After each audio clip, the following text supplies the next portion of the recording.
We're here today with Josh Hendrickson, and he is the chair of the economics department along with a professor of economics, and he does a lot of work in monetary policy. So we thought that it would be great to talk to him today about things like interest rates and some of the policies we've seen in the current markets. And just after this Fed decision a week or two ago here in early October is where we are right now, would be wise to get some comments from him. So thank you for joining us, Dr. Hendrickson. We really appreciate that. And I'll just kick off a question here to start.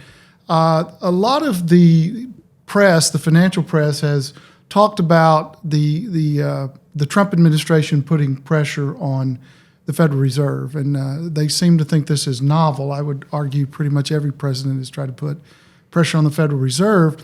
But this morning I looked at the Taylor rule, and based on what I saw this morning, the Taylor rule indicated that interest rates are probably about where they should be. However, in the past, they've been much lower than they should have been. And I think most of the data supports that interest rates maybe were artificially low for quite a while. Could you talk just a little bit about that and give us your thoughts on what you think about both Fed independence, the Trump administration, and where the level of rates are right now? Yeah, so I think that one of the big challenges here is that there's a lot of conflicting data. And so a lot of times, when the most challenging times for a central banker is when data is telling you to go in different directions depending on which data that you're looking at. Like ideally you want all the data telling you now's the time to ease, now's the time to tighten, that kind of thing. Here we're having a lot of issues because inflation is still above target, right. But a lot of the unemployment data is kind of looking bad. Mm-hmm. The Federal Reserve seems very, very concerned about tariffs and whether or not that's going to affect inflation. President Trump appointed Stephen Moran, who was his chair of the Council of Economic Advisors, to the board. And so that's kind of created concerns about executive branch influence on the board. And then has also tried to remove Lisa Cook from the board. And so I think the combination of all of those factors sort of make this situation right now sort of difficult. I think if you look at a lot of the data, whether you're looking at, say, Taylor rules, whether you're looking at like nominal GDP, these kinds of things, most of those things suggest that the Fed should be neutral and kind of stay where they are. I think the issue that we have, though, is there's a lot of these compounding issues that it sort of depends on how things break in certain ways, that depends on whether or not they want to take a more aggressive stance or not. And I actually think that all of the fuss about Moran and the political side of the Moran appointment kind of actually masks something much more important and significant in terms of just the economics, which is that Moran wrote a paper back in 2024 that was talking about how the Treasury was dealing with their issuances. And one of the things that he was concerned about is he said that, it sort of appeared that the Treasury was financing a lot of debt with T-bills, mm-hmm. and a lot more than would typically be the case. And his argument was that they were doing this deliberately because they knew that if they were issuing longer-term bonds, that was going to start pushing up interest rates and slow the economy. And part of the issue is he talked about the challenge in that paper is he said, look, like the Treasury at a certain point has to stop doing this. Like they can't continue to finance itself with T-bills, especially given the trajectory of the debt. And his point is that if they stop doing this, interest rates would probably rise by about 50 basis points. And the issue is if you think that rates are neutral, and then the Treasury changes its policy and rates rise by 50 basis points, well, then all of a sudden monetary policy becomes tight. Mm-hmm. And so his argument is that you would have to have some kind of coordination here, and that the Federal Reserve would have to be cognizant of sort of what's going on in those Treasury markets. And in fact, like his estimates sort of suggested that what the Treasury was doing was very, very similar to what the Fed does during quantitative easing, because what the Fed is doing is when they go out and they buy those long-term bonds, they're getting rid of the duration risk in the market. And by doing so, you can generate increases in economic activity because you're pushing people out the risk curve. And so as you do that, you can maybe provide a little stimulus to the economy. And he argued that actually what the Treasury was doing by issuing T-bills and not issuing longer-term bonds was effectively the same thing. And that because there were effectively a bunch of long-term bonds that were missing from the market. And that by doing that, they were sort of offsetting the tightening conditions that the Fed was creating by raising interest rates, by effectively doing their own sort of quasi-quantitative easing in the background. And so I think that those factors are actually really, really important to think about, because one of the things that the Trump administration has really talked about was we need to lengthen the duration of our debt. We cannot continue to borrow very, very short term, especially given the magnitude of the debt. Mm-hmm.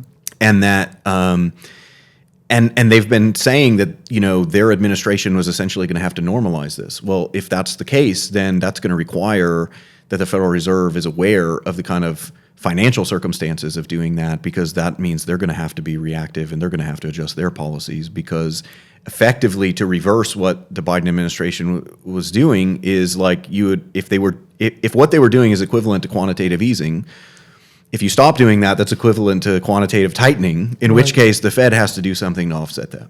No, that makes perfect sense. And then, I think anybody watching those interest rate markets would have noticed that the inversion in the yield curve was largely because those short rates rose for exactly the reasons you just talked about, which I guess economics works, right? You add supply and prices go down and rates go up in this case. So the Treasury angle is a very interesting angle, and I don't know. I'm not an expert really on that side of the house, but from my just experience, I've not really seen much coordination. Occasionally, you'll see the Fed throw something like exchange rates or something over, which is the right place to put it with the Treasury, but that's usually a fourth order condition that they don't worry a lot about. So that would be, I don't know, do you think there's some way we could kind of create a structure that would allow better interface there? I don't know what that would be. I've not really thought about it very much, or is it just kind of natural that we would hopefully have them getting together and talking about policy at the same time? Well, I don't think that we want coordination, because that opens the door to a lot of political interference. Sure, yeah. But I think that what we do want is we want both the Federal Reserve and the Treasury to be very, very clear about what they're doing. Yeah. I mean, one of the things that Moran was complaining about was that the Treasury was doing this, but they weren't sort of announcing that they were doing this. They weren't being explicit about why they were doing it, anything like that. And so without any sort of guidance, how would people on the FOMC have any idea how to react to what the Treasury is doing, because they don't know, is this a temporary thing that they're doing? Is this a longer term strategy? Are they doing this because of boring sort of market like microstructure reasons, or are they doing it because they're trying to influence economic activity? And without that kind of clear guidance, it's just really, really hard for them to react to one another, right? Because Sure. we don't necessarily need them to coordinate, but we do need them to sort of be very clear on what they're doing so that they can kind of respond to each other in a particular way. Yeah. The market has really kind of weighed in, it seems, lately.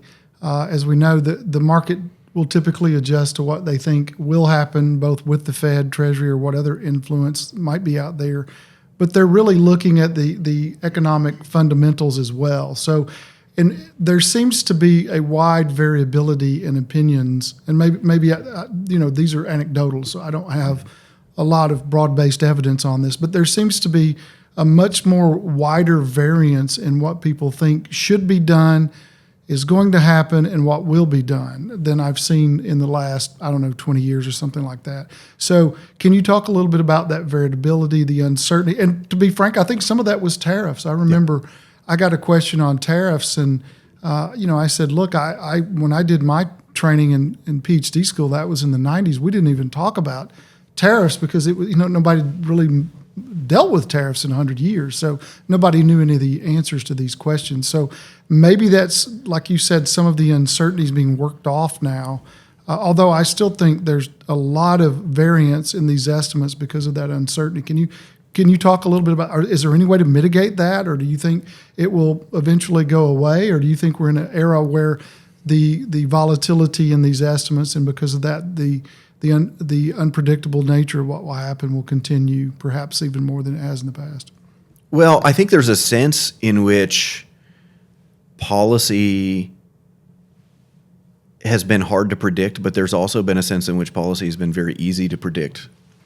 Like, I think that in some sense, like what you've seen with markets is, I think that market participants have been behaving with a little bit of a sense of denial. Mm-hmm. So the Trump administration says they're going to do something, and the market's kind of like, they're not going to do that, right? And then they do it, and then the market kind of responds. Yeah. And at a certain point, you kind of have to adjust and realize that, hey, if they say they're going to do this, there's a really good chance they're going to do this. And so that's part of it. Is I think actually some of it is just, I think the market attributed some of the policy commitments, some of the commentary, as really just kind of bluster or kind of saying things to try to get some of our allies and adversaries to react in particular ways and things like that.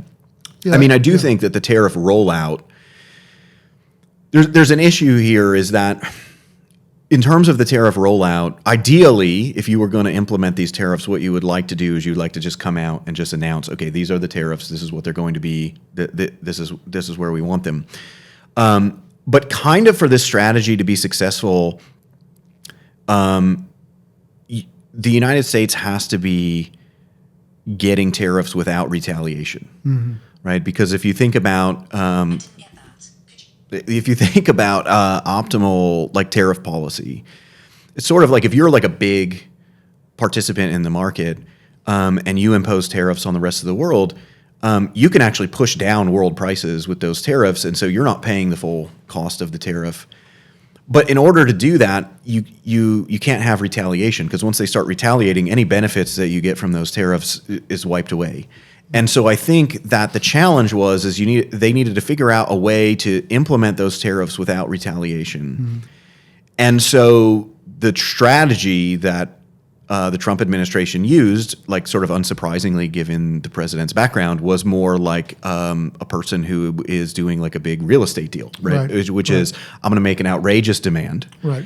And then we're going to work back to something reasonable, right? And I think that really, really works in a real estate context sometimes. But when you're talking about global trade policy, that creates tons and tons of uncertainty, because what happens is when you just say, hey, we're going to slap a 100% tariff on you, mm-hmm. Well, then there are suppliers who actually just have no idea what to do. Like, should we even order supplies or should we not order supplies? And so production can literally just come to a halt in that mm-hmm. instance. And that's very disruptive. And even if it's short-lived, it's still disruptive. It takes time to shut down and restart and these kinds of things. And so I think a lot of the uncertainty has been in part because markets, I think, have been in denial that the Trump administration was going to do what they said they were going to do. Or shut the government down, for example. Right. Too, right. And some of it, too, has been just like the way that they've rolled it out is they've treated the negotiation much differently than like a typical diplomat would treat that kind of negotiation. Do you think the people on Main Street, the small businesses, the banks, the mom and pop shops, the people, are they paying attention to this? Are they? I do know. The question I probably get the most often is people say, when are mortgage rates going to go down? I know for sure that people pay attention to that. I don't know that businesses necessarily do, but what do you think there? I mean, it seems to me that most people have been kind of tuned out to most everything other than maybe a mortgage rate or something like that, or lending perhaps. Maybe the supply of loans may impact what they're thinking.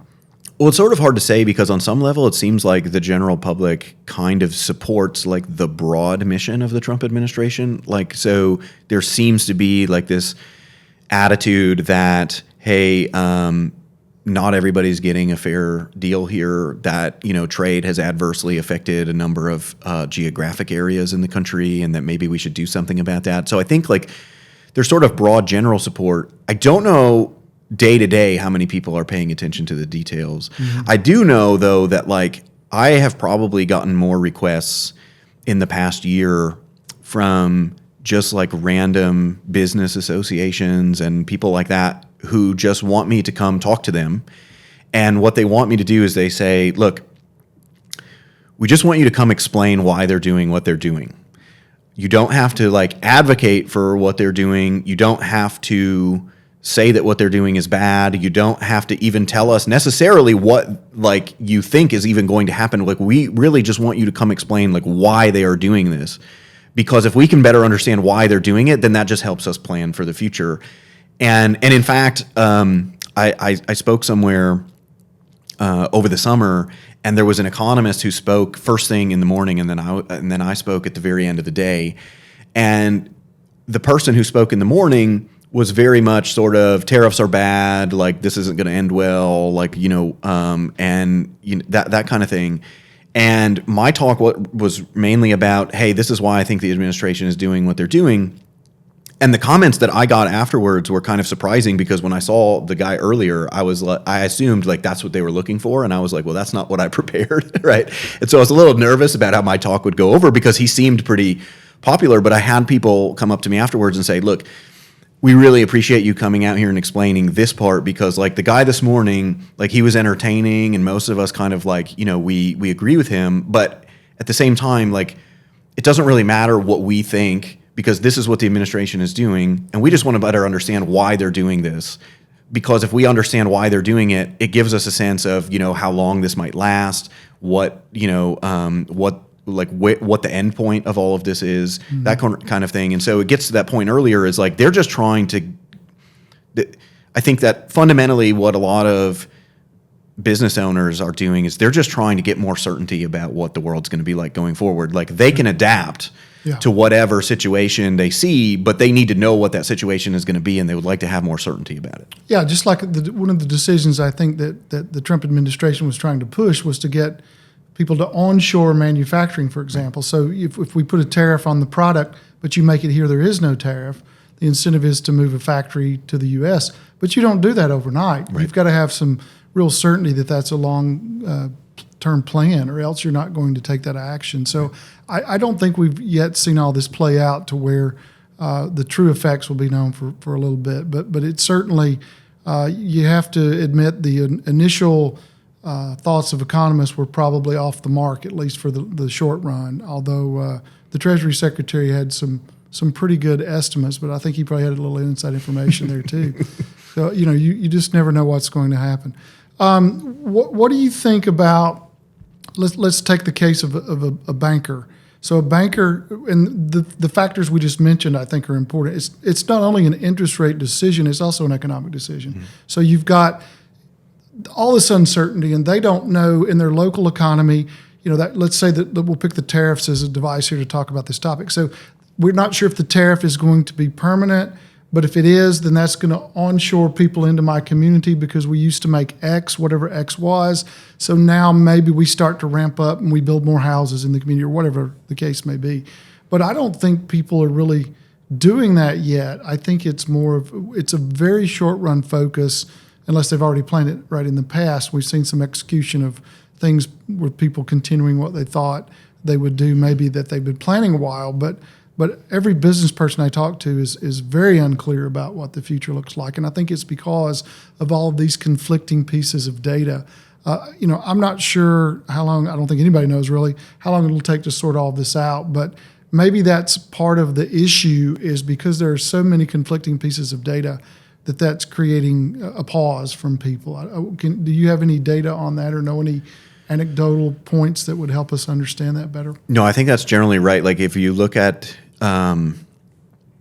economic research on uncertainty, most of what they find is it's not so much that uncertainty reduces economic activity, it's more that it pushes it into the future, right? So when there's a lot more uncertainty, people just tend to wait, right? Like they kind of just are like, we're just going to continue to kind of do what we're doing now, and then we'll kind of see how this all sorts out, and then we'll do stuff. Or maybe we might like tighten up a little bit now, right?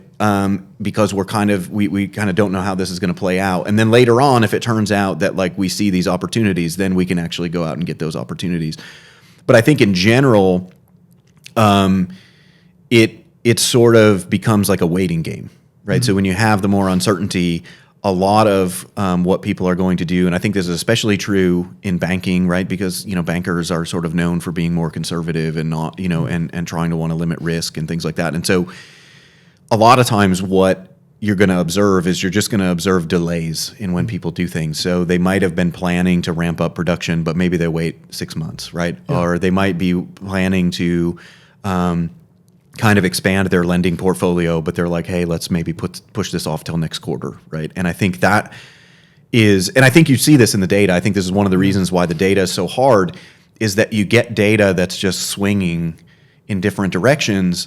And I mean, even like the initial like GDP numbers after, like around the tariffs were interesting, because what you had is front running. Yeah, right? People were trying to get ahead of the tariffs and import a bunch of goods before tariffs went into place. But then what happens is in the following quarter, you see the reverse. Right. And so when you're looking at the data, you just always have to kind of keep in mind that when you get uncertainty, that's the kind of data that you're going to observe, is that things are going to appear to move in different directions. But what you really want to focus on is kind of like the trend, because what's going on in the short run is like people are trying to sort of adapt as best they can to like uncertain circumstances. And so they're trying to take advantage of certain opportunities when they arise. But then they also try to wait for certain opportunities, or they try to front run attacks, or like these kinds of things. And so I think it makes the data much harder to read. And now we may not even have data because of the government shutdown. So exactly. That's another layer of uncertainty that we. The only time I've ever directly been affected by a government shutdown is we bought a ticket to Yellowstone Park, and the government shut down, so I wasted my $30. I didn't get to go in when it was in October. I don't remember what year that was, but that's another piece there. The data not coming out makes it tough to make decisions too. I feel like, and this is my personal just observations, that bankers are under a lot of pressure. The uncertainty. Regulation is always top of mind, and there's a lot of things that goes on. But now you've got competition, so I'd like for you to talk about this, and I know that this is an area you study and you know well, that one of the more recent things we've seen are stablecoins and some possible effects of crypto, and that I do think personally that crypto can and will impact the payment system that banks rely on. Some of that will be very positive for banks and for consumers. Some of that will be negative for banks and positive for consumers, and some will be negative for both, I think. But it remains to be seen how all that will sort out. Could you talk a little bit about stablecoins? I think most of our audience would probably know what that is, but just give your take on that, and then talk about where you think we are in that process. So I think so there's a couple of aspects here. I think, and sort of the macro level. Like, one question is, why did the government all of a sudden decide that this was a good idea? Mm-hmm. They kind of, just did an about face on this. I think that's actually the easiest question to answer. It's because if you look at the legislation around stablecoins, the legislation essentially requires that they're holding government debt, right, and short-term government debt. And so so part of the reason that the government is sort of supportive of this is that their belief is that by having these stable coins, anybody in the world can have access to the dollar from their smartphone. Yeah. And so there are people in countries around the world that can't get dollars that could get dollars now. And the extent to which that increases the use of the dollar around the world, that also creates more demand for U.S. government debt. Mm-hmm. And since our debt is on an unsustainable trajectory, like that's a sort of desirable thing, because having passive demand for your debt when you're running up lots and lots of debt is a good thing to have if you're the U.S. government. So I think that explains the sort of about face. I think how this affects banking is actually going to depend. I think the big banks, they're just going to participate. Mm-hmm. I know that ahead of the legislation, lots of big banks like J.P. Morgan Chase and banks like that were already making plans of how do we get into this? How do we create our own stable coin? What kind of infrastructure do we need to have in place? That kind of thing. for smaller banks, I mean, it doesn't really make sense to do it. But so if you are kind of a local community bank or regional bank, then this is a potential challenge to you. Now, one thing about the legislation is that you're not allowed to pay interest on these stable coins, which is good for the big banks because they effectively, just that's a good margin, right? But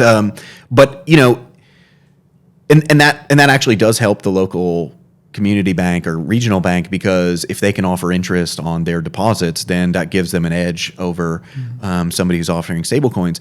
At the same time, though, like they're not really going to be in the business of issuing stablecoins or anything like that, so they're not going to get any of the financial benefits of those things coming into play. And in fact, to the extent that people are using checking accounts that don't earn any interest or something like that, well, they might just switch to stable coins and they might use those kinds of things. I think whether or not that happens is going to depend sort of on how ubiquitous this technology becomes and the sort of investment that people make into the technology to make these things easy to use. Because I think the thing about crypto right now is that, if you know what you're doing, it is pretty easy to use. It's easy to understand. You can recognize a lot of concepts. I think that, if you have a background in banking, this is all this stuff is pretty straightforward, actually. But the issue that I compare it to is it actually still requires a little too much technical knowledge. Yeah. And so you need to get to the point where you don't need to, so for example, if you're trying to grab if you're trying to heat up a quick meal, you don't need to know how the microwave works. You just need to know how to use it. Right. We're not there yet with a lot of the crypto stuff. And so I think that is, so I think that gives smaller banks a little bit more time to figure out how they want to adapt to this. But the issue is that eventually we're going to get there, right? Eventually you're going to be able to use this stuff without realizing that you're using it. And then that's when it's going to become more of a challenge, I think, to the regional and local banks. Yeah, and I personally, I'm not incredibly technically savvy, but I can do some things, and I can tell you it's kind of terrifying when you transfer crypto, and usually it takes about 10 minutes or so for Bitcoin to hit, and I kept thinking, I hope I didn't goof this up because I don't want to lose this money. Luckily, I did it in batches, so it was a little smaller, but it's a little disconcerting because you're used to it going quickly. But the other piece of that too, I think, bankers, especially smaller bankers, they were very worried that if we did have basically a Fed coin, as the bankers would tend to call it, that the government would literally start stealing their customers. So they were very worried about that. So if you had the Fed issue a coin, or even the Treasury or the post office, right? That was one of the things that was floated, that post offices have these, quote, branches all over the country. And if the post office could issue a payment system of some type or use even an existing coin, then that would really step on the toes of the banker. I could certainly see benefits to the consumer if they're in a very small area that had a post office and not a bank. But that was a very big concern for the bankers, and I think it was a legitimate concern. But I do think long run that those things will play out, right? Locally, what I've seen, even in this building, is you'll get foreign students, and they'll say, if I go to the bank and I wish to wire money to wherever, and it could be Bangladesh or the Ivory Coast or whatever, Nigeria, whatever it might be, they would say, I'd go down to the bank, I'd have to, put in an order for a wire or something like that. It would go through, then the bank on the other end would take 30 days to clear it. They would charge me a $25 fee, and there were all these processes to go coming and going. Whereas with crypto, certainly particular coins, one told me, I can transfer the effect of $10,000 and I can do it instantaneously or pretty close, and the fee's $3. So, that's a victory for that person, and banks are really going to have a difficult time competing with that. And maybe they don't want to compete with that. Maybe that's something that market is well suited for, and they don't need to be competing with that. But that to me is the use case, because I'll hear that a lot. Bankers will say, crypto is totally worthless. There's no use case for it. Well, that's a use case right there. And, being accepted everywhere, I would argue that's one of the features of money. It has to be generally acceptable, which crypto is not. It's more akin to, in my opinion, to something like a stock. And I've talked about this before. You don't go to Walmart and say, here's IBM stock. You sell the IBM stock on an exchange, and then you get that fiat currency into your account and you spend it at Walmart, or probably you charge it and eventually pay your charge card off. So I guess nobody ever uses money anymore. But I don't think that bankers can ignore the impact of crypto without some serious risk there, because I do think that it's here to stay, and it will definitely impact the payment system, possibly eventually the lending side. Although mostly when we've seen people try to move into lending, we find out that the fintech firms often struggle with that, because banks are very good at compliance and they're good at capital and they're good at evaluating credit, and often fintechs or crypto people are not good at those things. So bankers need to triple down, I think, on their strengths. And if a technology like that emerges, like a stablecoin or something like that, they need to embrace that to the extent that they can, and they may not be able to in some ways. But it really gives, and it may be, frankly, a source of revenue that they're going to lose, but they're going to need to try to figure out how to create other alternatives to replace that revenue. I don't even know if I'm asking a question there. It's kind of a diatribe, but I do think that crypto is here to stay, and that bankers need to embrace the fact that it will be here and it will be used in some manner. Yeah, I think that's right. I mean, I think that there's just there are just aspects of the banking system, and it's like you said, like these aren't even particularly, especially for like regional and local banks, they're not even big parts of what they even do, right, but that are very like old and antiquated, and that crypto can do just like so much easier, that it's naturally going to be a competitor. I mean, I do think like the interesting thing here is that, the sort of about face on policy, because I do think what's interesting is that there were similar concerns actually raised several years ago when somebody proposed creating the narrow bank. So I believe it actually, like one of the guys spearheading it was Jamie McAndrews, who used to work at the New York Fed, and he had this idea of, let's just create a 100% reserve bank where you give us your deposits, we put them in the Fed pays us interest, we give you a fraction of that interest, and we keep the rest. And the Fed actually rejected this proposal because they argued that it would exacerbate financial crises, because they said in a financial crisis, everybody will leave their their fractional reserve bank and they'll go to this bank, and we don't want that. And so when you see sort of the about face on policy, they're not, so, with stablecoins, I mean, they can just leave them, parked at the Fed, but also they're buying government bonds. And so, that's sort of directly or indirectly helping them to finance this growing deficit. And I think that's what explains that. I mean, one thing I will mention is that we do not want a central bank digital currency. We do not want that. In fact, if you listen to the arguments in favor of central bank digital currency, it's sort of like it's going to be so great that nobody will use it. Like that's kind of the tagline. I mean, one of the things that they say is like, it'll like bank the unbanked. But if you actually look at like FDIC surveys of people who don't use banks, and when it asks them like, why don't you use the bank? It's like, I don't trust banks. Right. And so the idea that they don't trust their local bank, but they're going to trust the Federal Reserve, sort of stretches the imagination. Yeah, I agree. The other thing is there's a weird thing that they make, the argument that they make about central bank digital currency, where they say, well, this will just make payments faster. But like if you're a central bank, like you don't need a blockchain, right? You already have a ledger that you control by yourself. You don't need some technology to do it. And so when they say that payments would be faster, payments would be faster in the same way that if we all just use Chase, the payments would be faster, right? Because there's just one ledger to update. There's no like real technological advancement there. And then of course, you also have the issue of once the Federal Reserve, becomes involved in issuing something like a central bank digital currency, well then, Congress, the president, all these people are going to want to have a hand in, what are the limits on how you can use this and things like that. And so, it doesn't take a lot to imagine nightmare scenarios where you sort of show up at McDonald's and, you swipe your card to pay in your Fed coin, and it says like, no, you've already met your quota of sugar for the month or something, right? Like, sure. And I mean, and so, are those things likely to happen? No, but they are but at the same time, you can imagine that on a much smaller scale.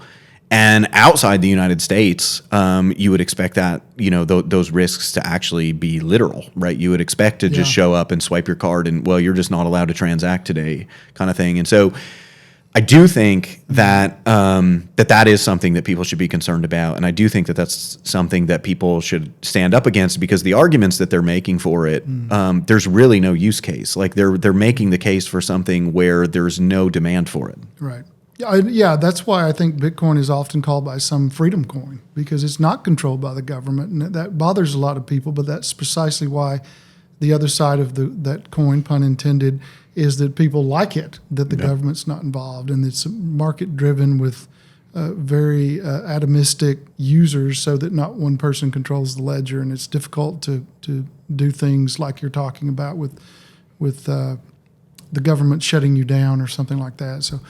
Well, we've gone for a little bit here. So is there anything else you'd like to talk about that you can tell bankers or anybody, I guess, listening to this podcast? I think this will go worldwide, I'm sure, after this exciting talk. Well, I mean, I guess what I would say is actually, like, now more than ever, probably, like, so we actually, when we think about monetary policy, we really have to, we can't disconnect it from fiscal policy. I mean, one of the big challenges that we have now is that if you look, the Treasury issues a quarterly report on its expenditures, and if you look at its expenditures,